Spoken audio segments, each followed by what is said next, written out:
Good morning, everybody. Shalom. I'm delighted to be here.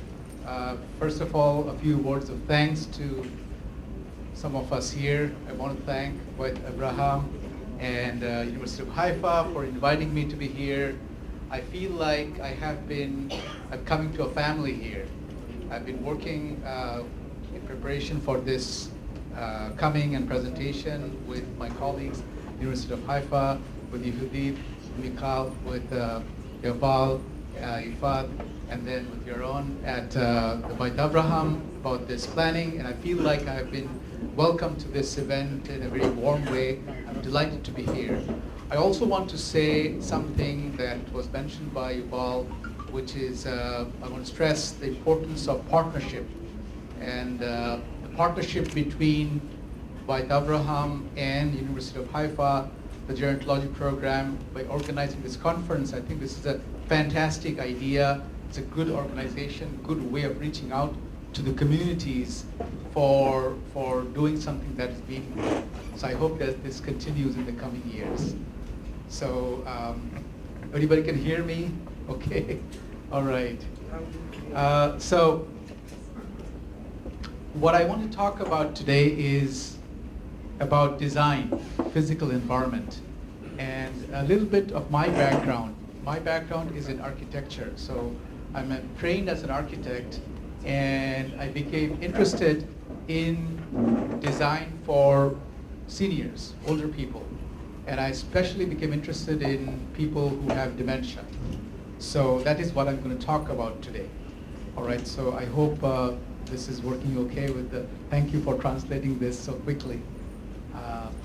Okay, so we are going to go forward because I have a lot of slides and I want to show you as many slides as I can because most of my slides are about pictures of different places that I have been to and I have done studies. So I want to just say a couple of things here. I have not had a chance to visit a healthcare facility like a nursing home in Israel yet.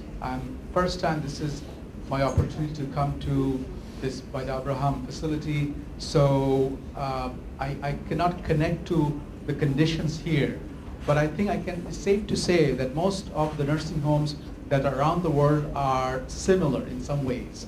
So I speak from my experience in North America, in Canada, and the US, and some of the other countries that I have visited and have worked on. So, but you have to take the principles, take the ideas that I'm talking about, and see how that makes sense for the context of Israel. So that is very important. We should not just try to say, this is not going to work for us or not. It's the idea that is that's important. So please keep that in mind because each country has their own policies, context, building codes, and so on. So we have to keep that in mind. All right, so the other two things that I want to mention, it says responsive physical environment for people with dementia in long-term care facilities. So two things I want to mention right away is that although I'm talking about design for people with dementia, everything I'm talking about is actually good for any senior, any elderly person living in a care home or an assisted living would benefit from what I'm talking about. So it's not just people with dementia, but anybody living in a nursing home situation or assisted living. The other thing is that, the first thing is that what I'm talking about is not just relevant for people with dementia, it's relevant for any elder person living in a care facility and seniors housing. The second point is about that. It is not just long-term care facilities or nursing home. The design issues that I'm talking about are important for assisted living, seniors housing, and of course long-term care facility, but not just nursing home or long-term care. Okay? All right, so I'm going to move forward.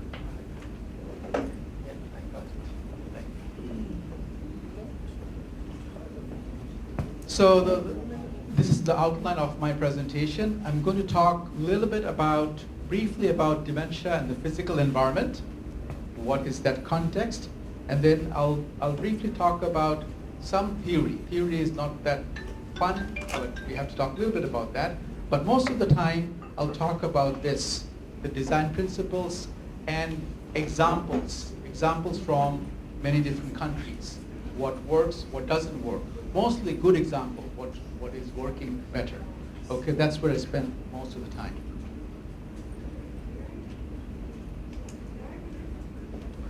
So the first thing is that we need to understand what is the physical environment. Very quickly, what we mean by that. So if you look at this image, this is about a corridor, right? A hallway. And if you think about the physical environment, there are three ways to think about it. The first is the building structure. Building structure means the fixed, the bricks and mortars. So which is somebody designed this hallway, it's a long hallway. So every facility, I'm sure, including this facility, has a long corridor, long hallway. Somebody designed it. Or this room is of definite size, and where the windows are, how the ceilings are. These are the fixed environment. And then we have interior design. Interior design includes the interior design and also movable environment. And these are called semi-fixed features. For example, here you have the flooring. So the flooring here is not part of the building. You can move it and do some renovations, right? So you have flooring, you have lighting fixtures. These are semi-fixed features. And there's something called non-fixed. Non-fixed are all the things that are here that can be moved around. All the chairs that you're sitting in can be taken out, and we can rearrange things differently.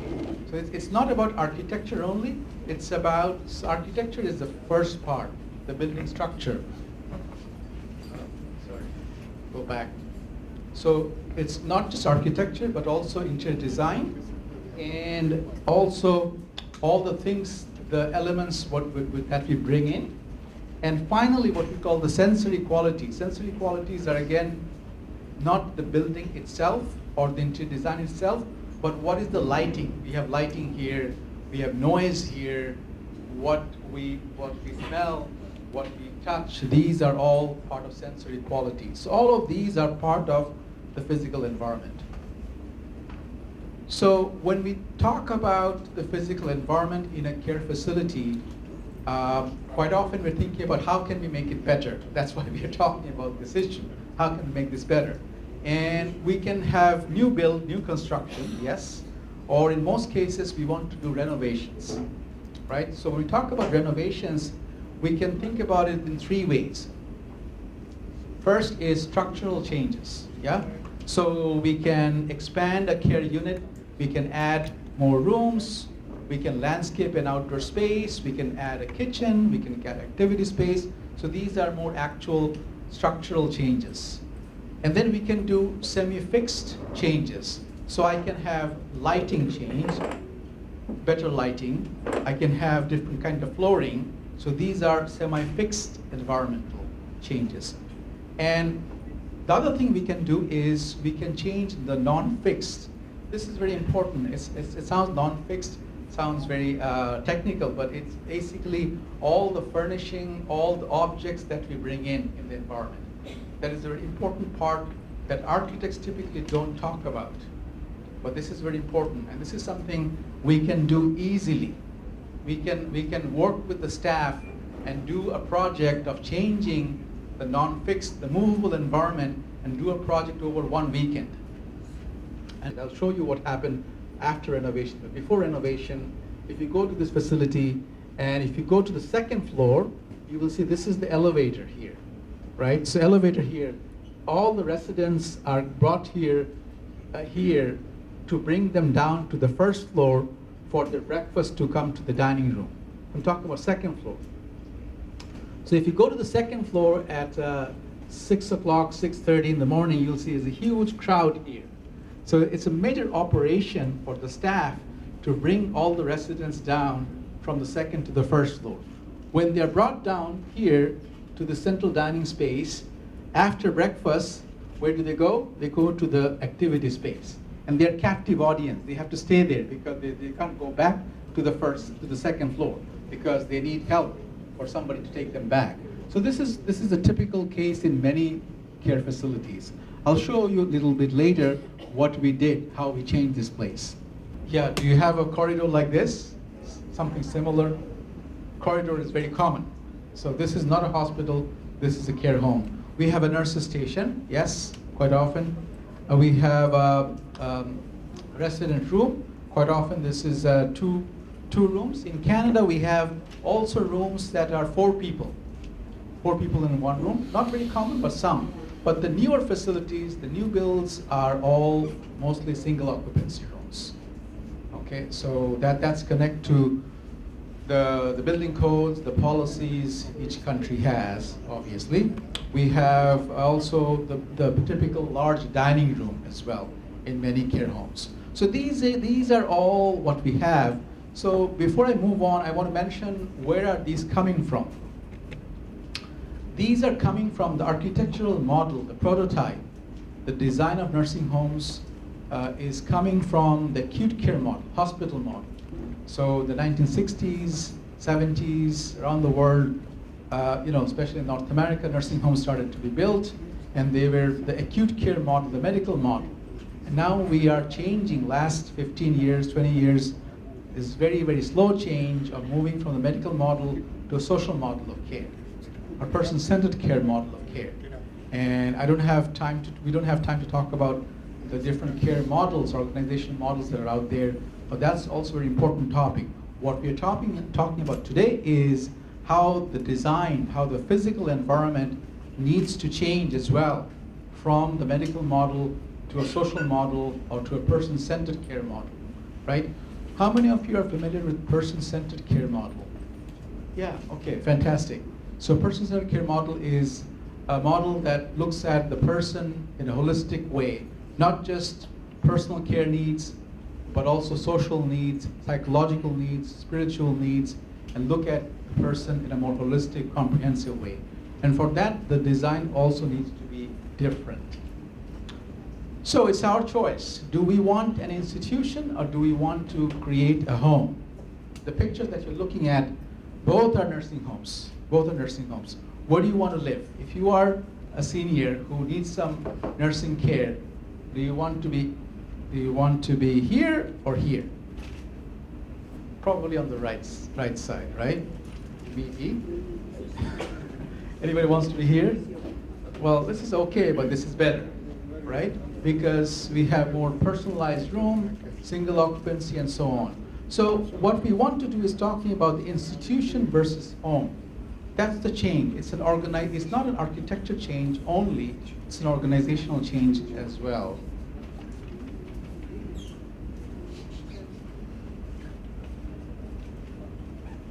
Moving. Okay. Yeah, finally. So this is where I show this diagram to give you the complexity of what we're dealing with. So a residential care home, a nursing home, whatever you call it, is a complex environment. Okay, and what do we have here? We have the persons with dementia. I'm not going to just, again, keep in mind, not just people with dementia, but anybody living, a senior, an elder who's living in a care home is part of that, right? Physical functioning, cognitive status, their life history, what are their chronic conditions, how much care they need, and so on, right? So that's who are the people who are in the care home. Second, we have the organization program. We have Yaron, who is an inspired leader. I'm sure things are happening well here for the change. But having good leadership is a critical part of the organization and program. So good leadership, good team. We know this, but this is such a critical, important piece to make that shift from the medical model to person-centered care model, right? We have the social environment, which is the staff. How are they trained? What kind of staffing model do we have? Right? Staffing ratio, staff training, all of these are part of the picture. And then the physical environment. So all of these 4 components are interacting with each other. So we have to look at all of these to make something meaningful and have person-centered care. So I can change the physical environment, and that will do some change, yes, but I have to also look at this, to really make more meaningful change that will last a long time and will make a meaningful change. Okay, so I promised you to show some theory. I'm not going to bore you to death, just to give you some quick glimpse of some theory to give you some understanding. We all like theories? No, nobody likes theories. But I'll just briefly talk about some concepts that will help us understand the topic that we're talking about. The first is a competence press theory. This is a famous theory. This famous theory used in environment and aging, okay? But it's actually used in gerontology quite well, quite widely. So what we're looking at here is a model here that says here environmental press and individual competence here. So let me explain what we're talking about. Individual competence means physical functioning. Okay, so cognitive status, what is the level of dementia? If there is no dementia, what is the functioning level, right? How much help does a person need? How many things, how dependent the person is. So that's a very important part. And different countries, we do something called Inter-RAI. Inter-RAI is resident assessment tool in US and Canada, where it is done to really look at the dependency level of a person in a care home, right? So we can also look at the cognitive status of the person, what is the level of dementia, and so on. Environmental press is the aspect of the environment that impact you. So right now, you're listening to me. My voice is a stimulation. It is an environmental press. Environmental press. The other environmental press is how big the room is. What kind of lighting do you have? So the moment you wake up in the morning, till the time you go to bed, every day you are awake. As long as you're not daydreaming, you're looking around and you are interacting with the environment, there's an environmental press. And these environmental press and your competence interact with each other to create behavior and affect, right? So behavior, whether we can do certain things depend on whether I can climb up the stairs, depend on whether I'm functionally well. If I have arthritis in my knees, if I have heart problem, I'll take time, I'll take slowly, right? Going up the stairs. So my competence will impact my behavior as I interact with the environment. And affect basically refers to my emotions. Maybe I get frustrated or I'm happy. If I'm able to do what I want to do, I'm happy. If I'm not able to do what I want to do, I will get stressed, right? So this is what we call in the middle is this white area is actually the good area. Most of the time for people who are healthy, if everybody here in this room are healthy and we're all cognitively intact, we are mentally fine, then most of the time we are here, meaning our press here, our environmental competence is high, we are here. You're driving, you're taking the bus, you are listening to, you do your activities of daily living, no problem, right? But when we have problem, we have environmental press. When we have a low competence, somebody who needs help in toileting, that person, if not getting help, then that person will be here.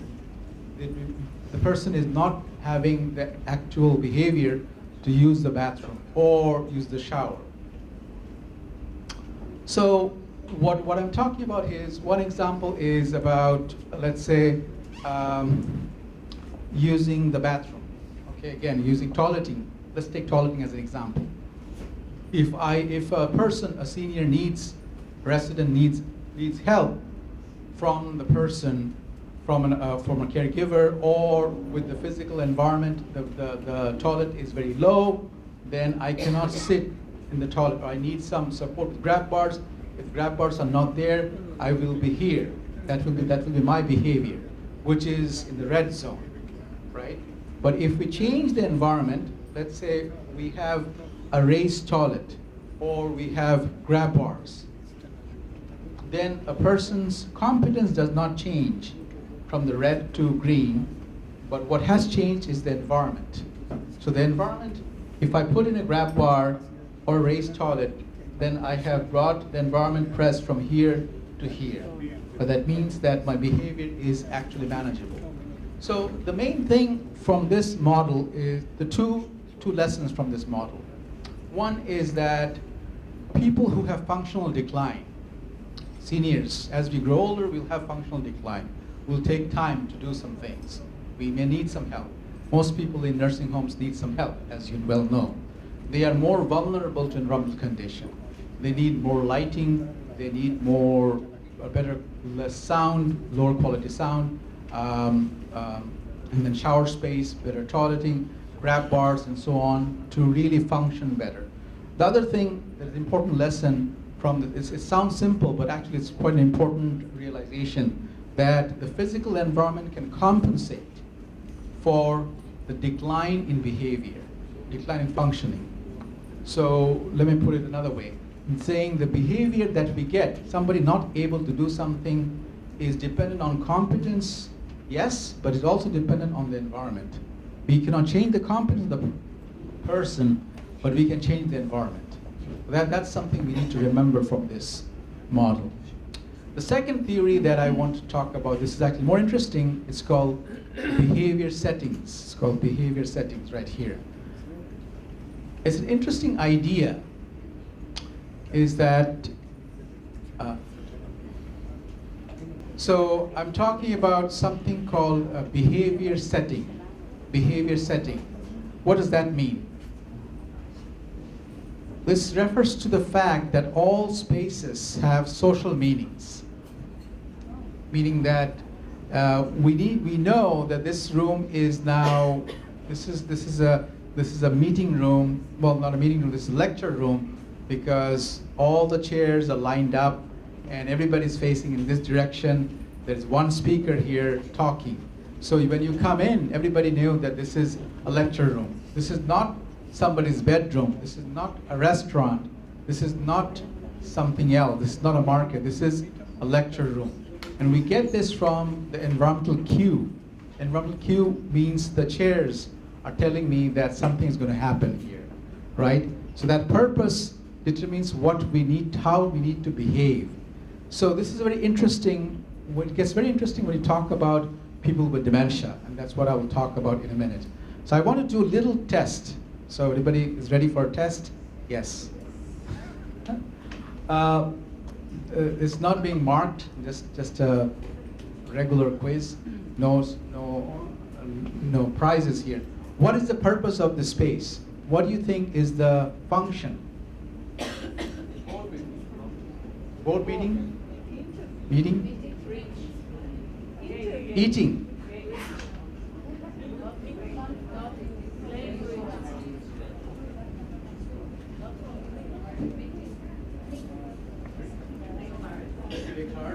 Play cards. Meeting. So actually, all of you can have different answers here, right? Because it is not clear. It is not clear. What do we see? We see some chairs. We see some tables. It can be a meeting room. It can be a dining room. It can be a room to play cards. It can be a room to do gambling. It can be a room to do lots of different things. But why we don't know specifically? Because we don't have enough environmental cue.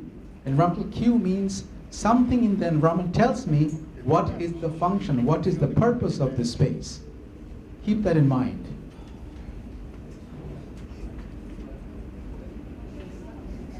I think you might say meeting room, right? Kind of an office type space. Very rudimentary 90s office, 60s office, right? So why do we say that? We say that because there are paper, pencil, and so on, right? Very simple thing. How about now? Okay, now we see something is happening here. So this is a space which you probably will agree with me. This looks like a tea room, some kind of a dining. It's a tea room. In fact, this is actually a real space in a nursing home in Vancouver. So this space was unused. It was a space that was storage space, and we decided to make use of it. And we decided to create this, where we brought in tablecloth, nothing much, not a lot of things, tablecloth. We got fine china, we got a plant, we got something on the wall, And we said, let's have 4 p.m. tea social. 4 p.m. tea social. So people in Vancouver like a lot of tea. And there are lots of older women who are, we are influenced by the British. So it's called British Columbia. The province is British Columbia, Vancouver. People love tea. You like coffee here, we like tea there. So, so we called it tea social for 4 p.m. Most of the residents there who said, we said, please come and we'll do a tea social thing. And it became a regular thing. Many residents would come. It's a small group, as you can see, 7, 8 people would come. We'll just have tea, biscuits, some chit chat, and all of that. It became quite popular as an activity. There was one resident who actually liked this so much, then when a staff would say, would you please come? We're having tea social. She would say, wait, I need to go and change. I need to go and get ready. Get ready meaning I need to change my dress because this is for her, the social event. I'm going to go and see my friends and go to a social event. So it's almost like an outing, an event for her. So that's coming from the fact that we could not have done that like this. This doesn't look like anything. It's like what we call a multi-purpose space. Multi-purpose spaces don't work very well when you talk about elders with dementia, because people with dementia need to understand what is the purpose of the space. So just giving one example, there are different ways we can bring in the environment. So let me move on very quickly to the main cover of the discussion that I want to have on what we call design principles. So if you look at the design literature for design for people with dementia, you'll find some people have talked about top 9 design principles. Some people would say top 10, top 12, top 15. So I have done the work for you.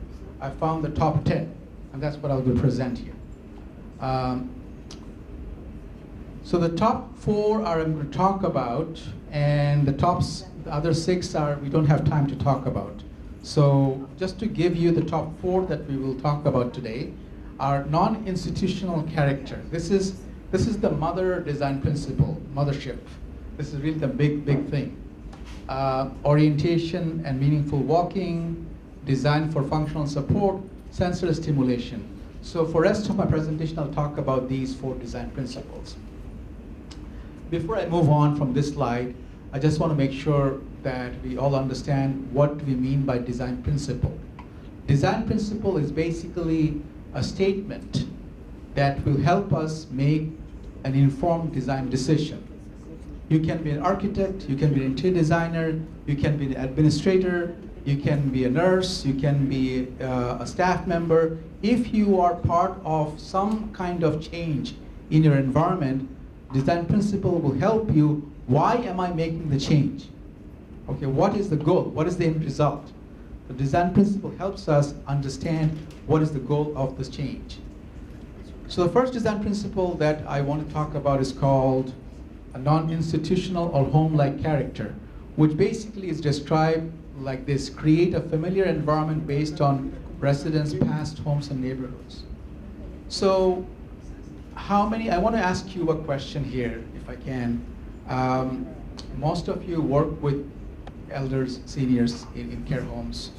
How many of you work with or interact with at some level with people who have dementia?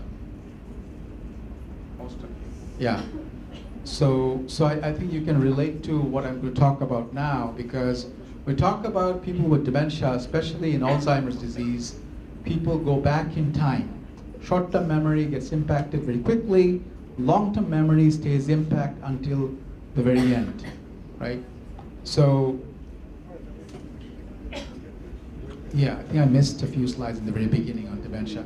But anyway, so long-term memory is intact. So people's past homes and people's neighborhoods, homes, these are important environments that we can use as resource, something that can be used in designing in changes.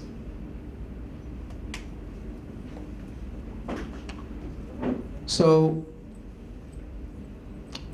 the first thing about first thing about non-institutional or home-like character is the size of your unit.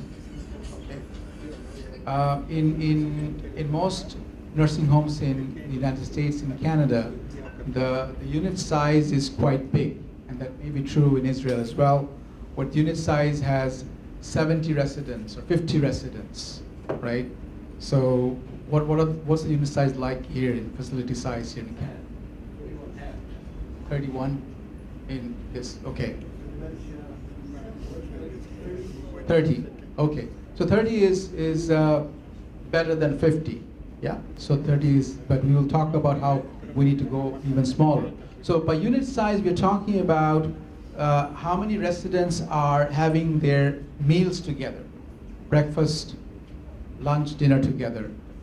How many of them are having activities together? That's kind of one easy way to think about unit size. So we talk about large unit size as 25 plus residents, and small would be 10 to 14. Okay, that's kind of based on last 10, 15 years of history in how nursing homes are changing, right? So on this slide, what I'm showing is basically some actual empirical result from different studies of what we know, how small unit size is better, okay? We know that anxiety, agitation, and depression are lower, or in this case, higher in large units. So what I'm talking about here is when you see an arrow here, red arrow means large unit size, and then if you see a blue arrow, that means it's a small unit size.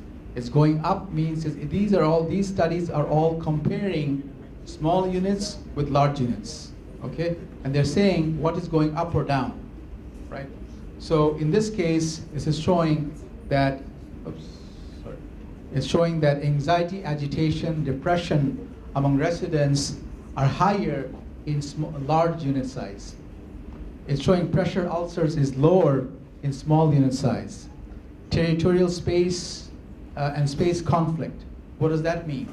So that could mean that people walking in the corridor and they get into other people's rooms, okay? Or in the dining room, they come in and sit. Somebody sits here, another person comes and say, "That's my seat," and they have a conversation, and it can get they can have an argument about that. So these are examples of territorial space conflict, right? Social engagement and activities are better in smaller households.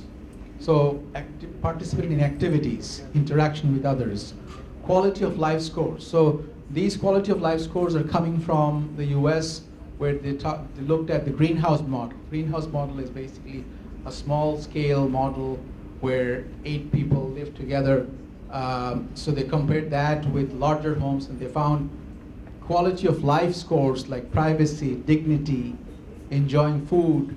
These are better in the small scale homes. ADL, activities of daily living, decline in negative affect. So ADL would mean all the essential activities: bathing, toileting, grooming, eating, essential personal care. Decline is less in small units. Okay, so lots of good things about small. Staff-resident rapport. So staff knowing the residents better helps actually the quality of life. It's actually better in small residents. And this is very interesting. A number of studies are doing this now. Drugs, psychotropic drug usage. Okay, I don't know about what happens in Israel, but in Canada and the US, we use a lot of drugs, a lot of sedatives and other drugs to calm people, right? So a few studies have found that use of psychotropic drugs is actually lower in small houses compared to the large houses, right?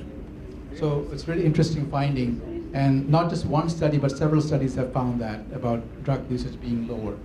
So let's look at some plans. I'm an architect, so I got to show you some floor plans, but I'm showing some images too. So this is a care home in where I live, in my neighborhood in the Vancouver area. This is called Chorney Alzheimer's Center. It's a 36 resident facility. So what we're looking here is 3 houses, 1, 2, 3. Each house has 36 each house has 12 residents, and there are 36 residents, but actually they were quite successful, so they actually doubled their size. So a few years ago, they actually have 3 additional homes. So now the facility size is actually 72. 72 is also a small compared to typical facility size we have is 125 beds, 150 beds, 150 residents, 125 residents, that's around that figure. So one thing to remember is that when we talk about unit size, I'm going to walk you through the floor plan, but before I mention about when I talk about unit size obviously does not mean the facility size. Unit size means one area of the building, and if you multiply that one area, 12, 14 times 10, you can get 120, 140, right? So let's make that clear. Unit size is not facility size, two different things. So what we're looking at here is the floor plan of one unit in this facility, where there are 12 residence households subdivided into 2 smaller houses with 6 residents each. So these are 6 residents on this side, right? So these are all single occupancy rooms. Each person has their own bedroom. This is their living and dining space. So this is almost like a small house or medium-sized house, right? You have on this side another 6 residents, and you got living and dining space, and in the middle you have common kitchen. So what they have done is basically, although this is a 12 resident unit, even the 12 people are subdivided in where they have their meals. So this versus that, right? So that they could do that because of what we call the L configuration. This is L configuration. So if you have L on one arm, one side you have a group of residents, on the other side you have another group of residents. So anyway, this is how they have their meals here, their activity space here. They also have a nice outdoor space. They can go out and walk around here as well. Okay, this is a floor plan of the hallway, the dementia village in the Netherlands. Some of you may have heard about this. This is probably the most well-known or most famous nursing home in the world now. CNN did a program. A lot of media attention this place got. So what this space is about, this village is about, is basically this is the village. So instead of one building, it's like a collection of buildings. So you have 23 different households here in a campus, and you have a common facility here. In the common facility you have a cafe, you have a restaurant, you have a barber shop, you have a grocery, you have a theater, and so on. And people can walk around in this space. So if I live here, I can come out, the door is not locked, I can come walk in the the courtyard, I can come here, I can walk in this interior, not the interior, but within the campus there's a walking path. I can walk around here and nobody can stop me. But overall, this is a secured village, so to speak, okay? So if you look at something is not quite right. So these are actually images here, photos which are blank.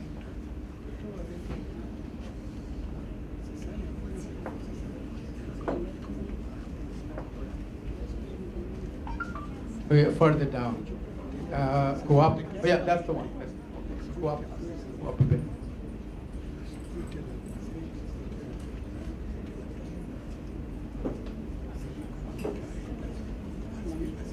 This one.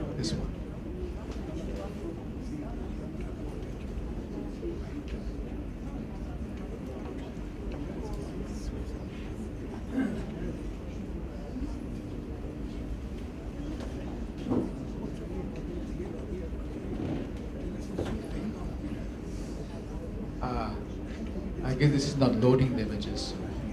Yeah. Okay, we'll skip that. We'll skip that. I'll show you. Let me show you something else. let me show you what has happened in Canada. So this is good timing. We have our own village in Canada now. So this is the Dementia Village in Vancouver, which is basically like this. This is the overall plan of the space. So you have six households. So these are each house or household, 1, 2, 3, 4, 5, 6 households, okay? And you have a community building, right? So how does it look like? In next slide, I'll show how it looks like. But basically, each household has 13 residents here, but in here is the service area, meaning staff area located here. So when we talk about small houses, one important decision is the operational issue, right? How many staff are there to work with 12 residents? And that's sometimes a problem from an operational standpoint, because you need to have an economy of scale, that certain number of residents, or certain number of staff with certain number of residents. So in this case, actually staff are here looking after 26 residents. But if somebody is a resident, then their house has 13 or 12 other people, right? So that's kind of the idea here, to design it in a way the staff area are in the middle. So how does it look like? It looks like this. So if you come into, so this just opened like last August. So if you come into the village, it looks like something like this. It's a collection of homes. And you can walk around here, and it will look like this. You know, you can just giving you some glimpses here. So you've got some, these are houses. So these are each house, as I said, 13 residents, each are different colors, and so on. So there's walking areas within the campus. They have a general store here. They have a cafe here. They have a barber shop salon here, and so on. So people can go out and walk out. Nobody's going to stop them. They can walk around, right? So that's their cafe play area. This is the village cafe, okay? So this is kind of the village model that we are talking about here. More images, more pictures from this new village. So that's kind of the house, one house, which is a front patio here. People can come and sit here. They also have a plot, a section where people can do some planting, agriculture. They can produce vegetables and other things. They have a barn type, a shed where you have like equipments for working in the fields. So there are actually residents who are starting to use the space with some help from staff and sometimes on their own. So this whole idea of village is based on what? It's based on the fact that when somebody is moving into a nursing home, a senior person moving nursing home, quite often they cannot go out much. They are within the setting, within the building. Especially if you have dementia, it's hard for somebody to go out unless family comes and take them out, or there's a trip by the staff. So when we talk about a village, then if I'm a resident, I'm not bound to one building. I can come out, I can go to other places like a grocery store or a cafe or a restaurant and so on. So these are actually grocery stores that are just for the community here. So remember this, I talked about this before, right? This is the care home that I showed before that, where we made some changes.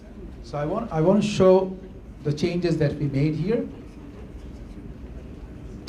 So the client of this project wanted to make a household, how to create household, how to make smaller sections of the building. So what we did, this is before renovation, as we saw. This is after renovation. What did we do?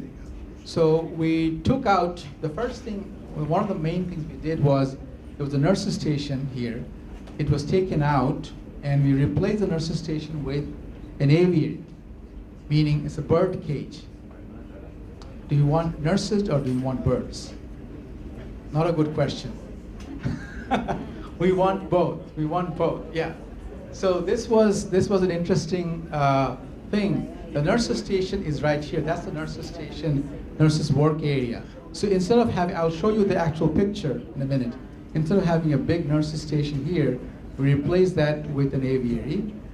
We created a household of, so this is 16 residents household. So we had rooms here, rooms were taken out, resident rooms were taken out, and this is their dining space, okay, dining and activity space. So for people who are living here, their dining space is here, just with other 15 residents. This is another renovated wing with 16 residents, and again, this is the dining space, the new dining space, okay? So what we had was resident rooms before. Now resident rooms are gone, we have a dining space. So what do we do with all the resident rooms gone? We cannot lose the beds. The census count, the number of beds need to be replaced. They need to be coming from somewhere else. That's when you have the new addition.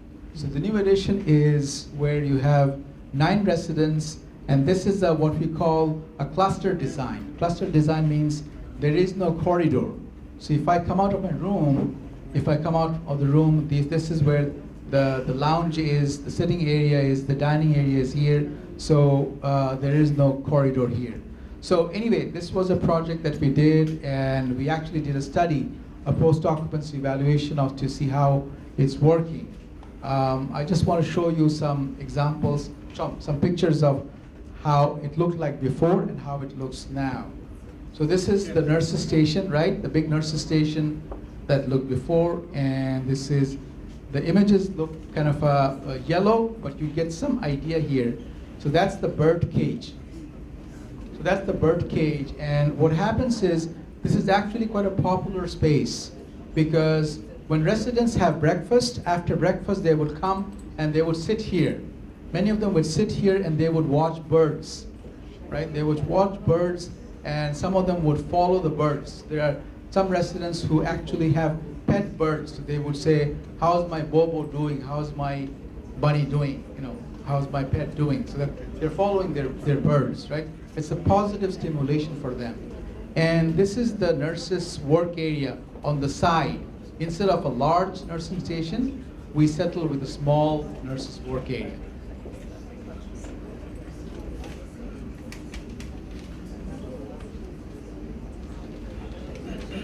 Yes, that was a challenge. We could not solve that. It was right in the middle, very landlocked. There wasn't any way we could bring in light. So it was the first floor, and it was surrounded by all the different rooms.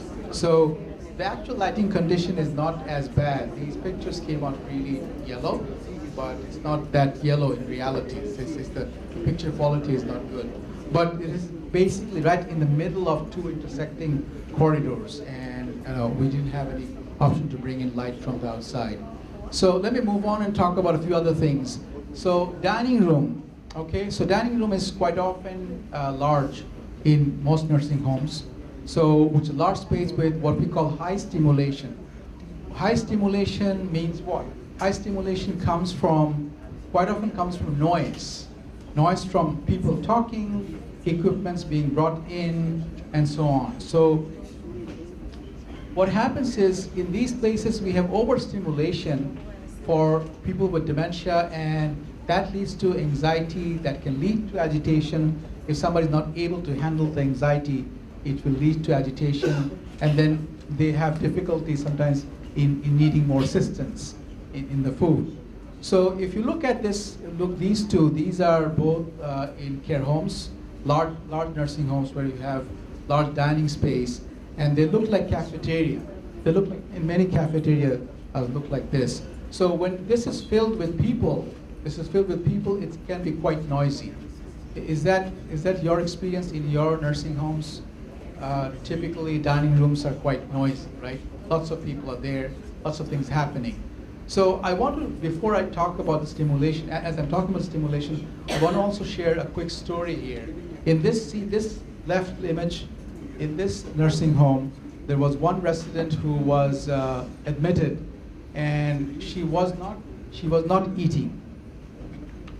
Okay, she was not eating. She was eating very little, and she had dementia but she could feed herself. She was able to physically feed herself. So staff were quite surprised, what is going on? Why is she not feeding? Even she was refusing to be assisted, okay, even for feeding. So after about a week or so, they contacted the family, and they talked with the family, and they figured out what might be going on. And they found out that in her life, in this resident's life, she had struggled with finances. She was not somebody who had money to eat out. She didn't go to restaurants very much. Okay, so in her life, she rarely went to restaurants, and now she is now in this nursing home. And when she comes here, when she is brought here to sit down, she thinks she has come to a restaurant, and she's afraid she does not have the money to pay for the food, right?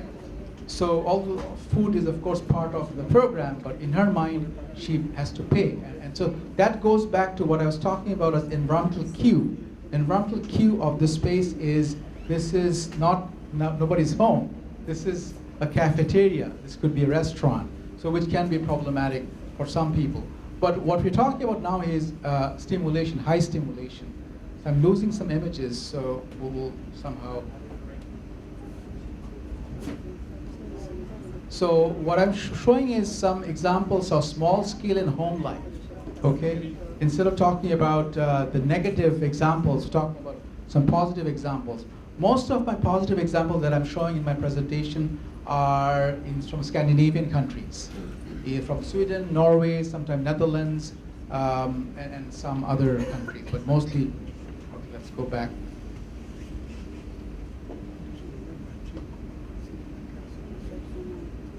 So this slide is, okay, well, I can talk about this image.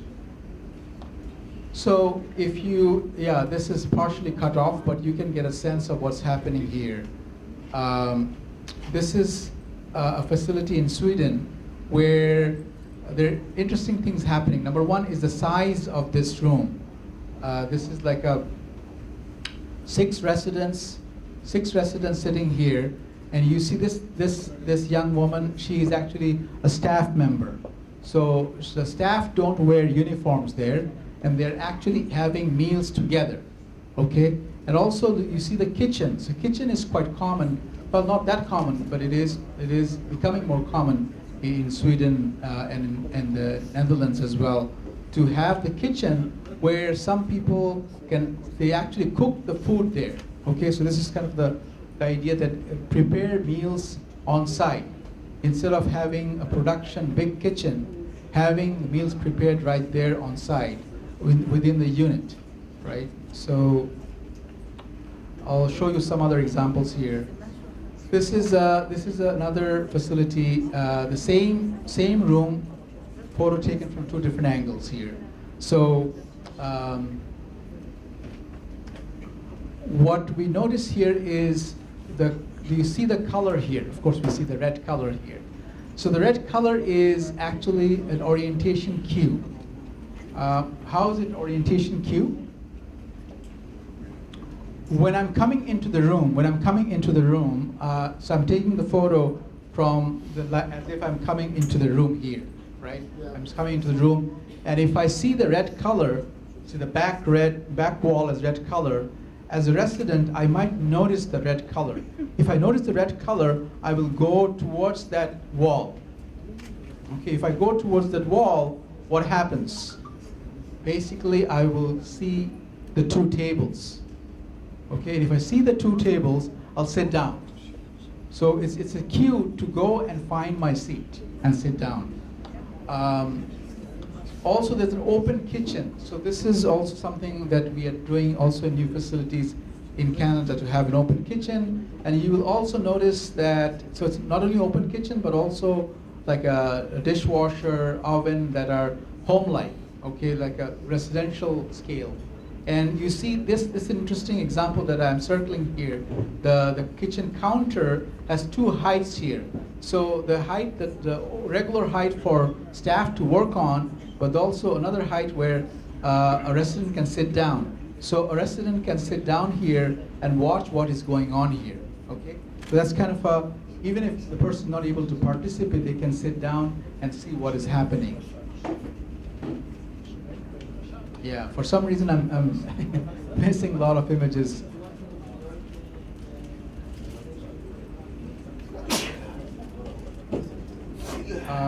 Reload from, let's go on, let's go, yeah, let's go on, that's okay. So a few other images from examples of kitchen. This is the facility. How many are we?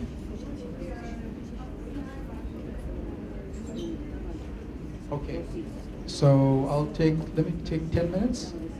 Yeah, yeah. Okay, I'll go fairly quickly.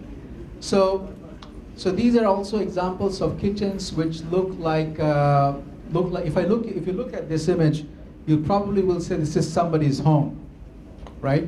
This is not a home. This is a nursing home, for care home in Frankfurt, Germany. So they brought in different things. Staff have brought in different objects that make this much more home-like.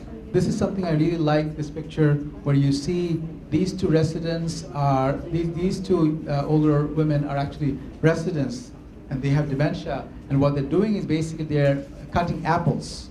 So that's their meaningful activity, which they have done most of their lives. These are images of another way of dining. This is a new facility in Canada where we have divided the dining space into separate, let me show you. This is, you can see the difference here. You can see the difference, you can see the divider here, right? The dividing is one space divided into 4 zones to create some separation. So that's again how the single space can be divided to lower the stimulation level. And the kitchen is next to it, so the kitchen can be, so the kitchen-based activities can be done there. When we have large dining rooms, most of the facilities have large dining rooms, what do? We can subdivide the space with dividers and screens. What do we mean by dividers? Dividers can be like low-height walls, okay, low-height walls which can be brought in to create something like this. You have sections to divide. When somebody is in a seated position, if you're seated and if there's a partition wall this high, you have an enclosed sense. So meaning your stimulation level is lower, right? That's the idea here. But if need be, they can be all moved so to create the whole big space again for various events.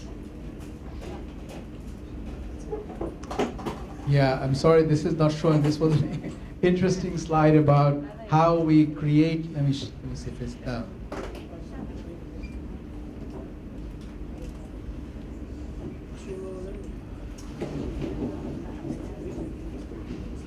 This is just an example I haven't talked about before, but the issue about how to be creative in staff work areas. So instead of a big nurses station, what can we do? So in this example, what we have is a staff workspace which is part of a closet. So when the staff are not working, it's closed.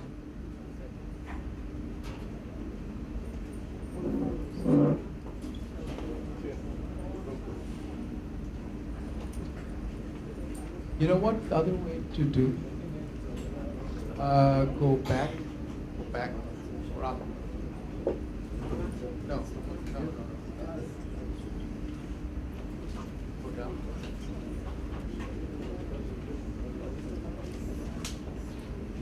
This one.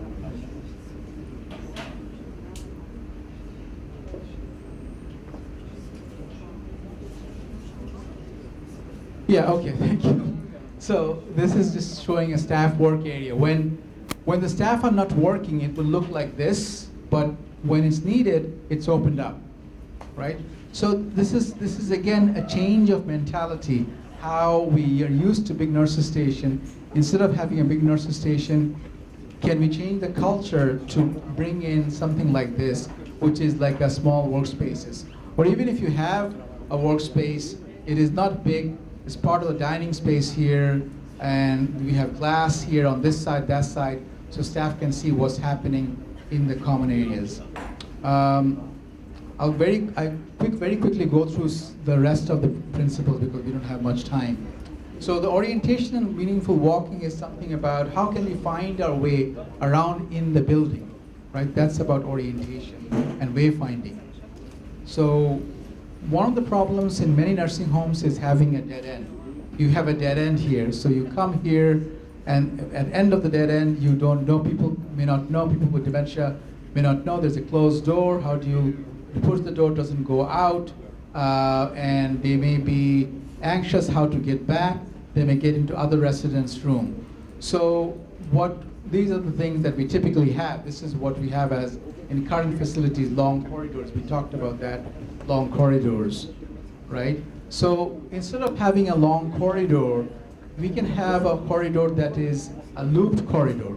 Okay, instead of having a dead end, we have a looped walking path, because when you talk about dementia, people with dementia quite often are walking. They need to walk and pace. So if I'm walking here, if I come out and walking here, I come out here and I'm not going to face a dead end, but I'll come to the social space. I can sit down here and keep walking here.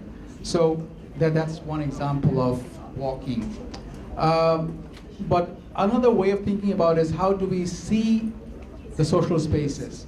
So if I come out of my room, can I see the dining area? In this case, the social space. Can I go and sit down quickly?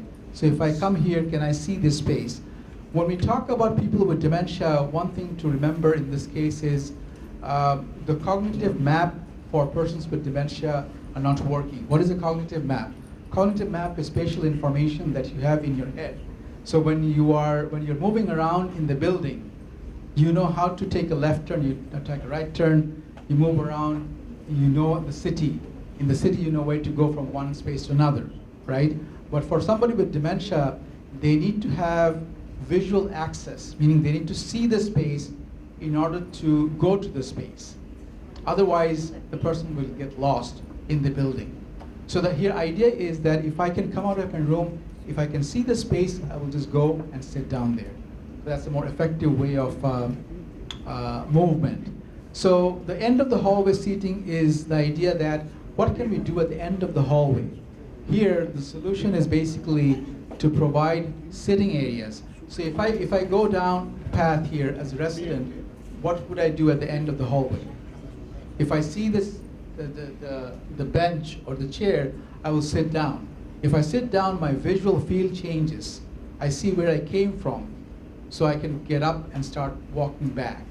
So that's the idea of about end of the hallway seating. Personalized resident rooms. This is the idea that we can personalize the door areas for the residents so that each door is different. So it's easier for people to find their doors. So this is an interesting story where there was a resident who was to come by, and this is like a hallway, and she would come here and she would stop here and she would take the watering can here and she would plant. And she was walking by this almost 20-30 times every day. So she was watering the plants so much, some of the plants died, right? And then the staff got smarter. They replaced the real plants with plastic plants. So she continued watering, which is fine. The idea is the engagement piece. Small birds can be positive stimulation. This is an example from India where the resident, this is a resident in a care facility, she used to be a math teacher. So for her, positive stimulation is a blackboard on chalk.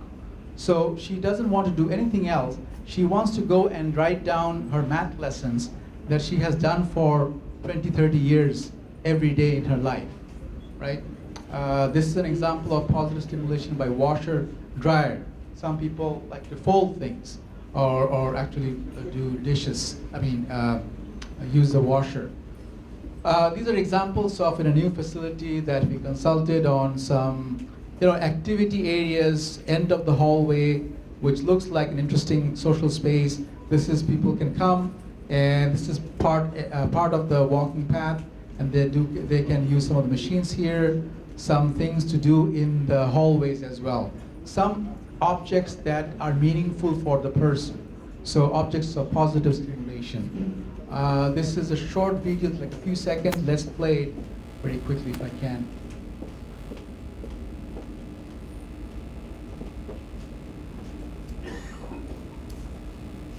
So.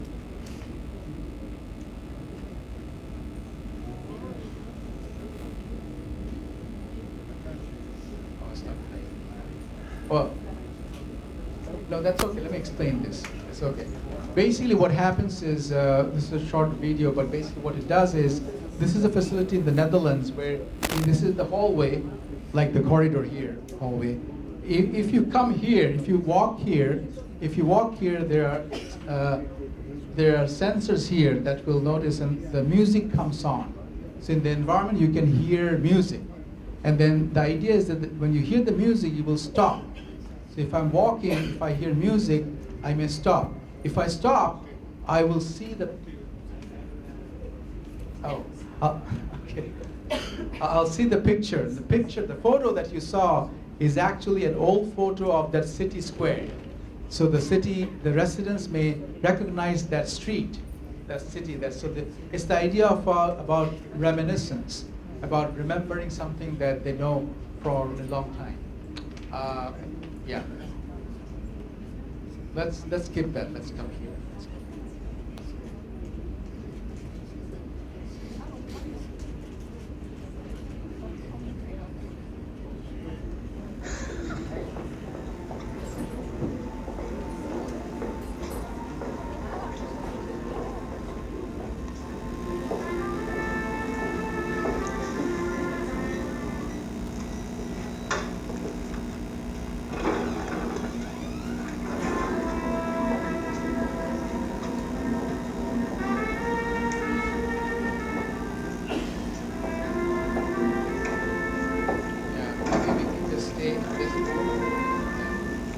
Show some picture.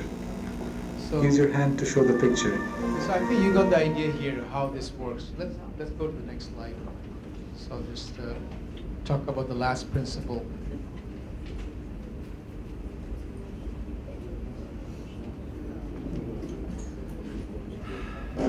So this is about functional support.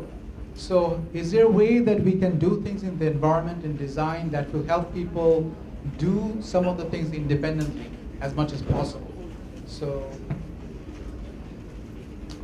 color contrast. So these are interior design issues. Color contrast can increase the possibility of noticing something better, right? So this can be like the doors.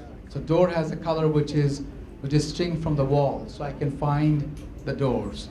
How we can have a toilet seat which is different color. It can be black, it can be red, and then end of the floor. Sometimes full floors and walls look similar.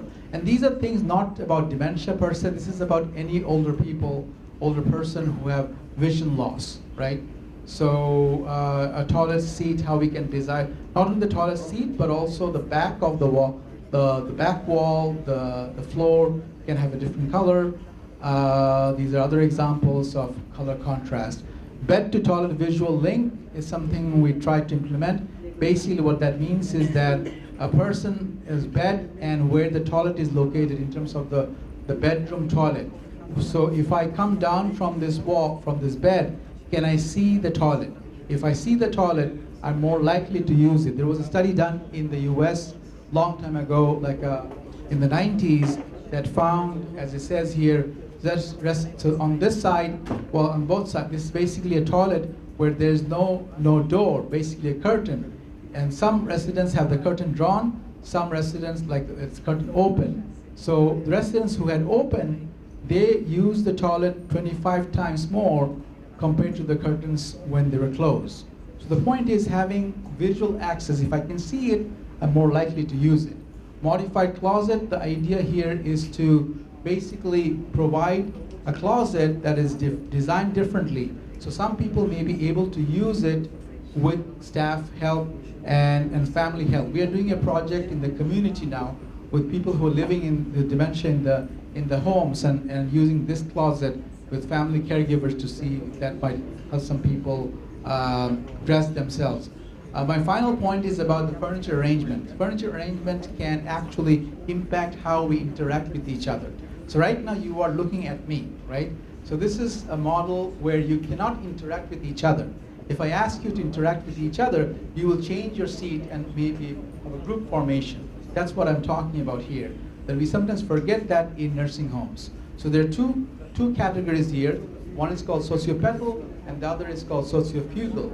This is the good one. This is not the good one. Okay. I try to remember by the names can be confusing. So I remember petal. Petal means for me flower, and flower is a good thing. So I think this arrangement is the better arrangement. The sociofugal arrangement is basically chairs like that. So which is quite often like this. We do this, which is good for watching TV, but not good for having interaction with each other, right? If you think about sociofugal arrangement,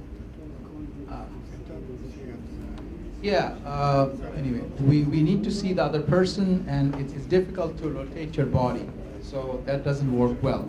Sociopetal arrangements are something like this, that you have a sitting area like this or like that, where a person is able to see the other person's face, and they are in a small cluster. So that's basically the principle here.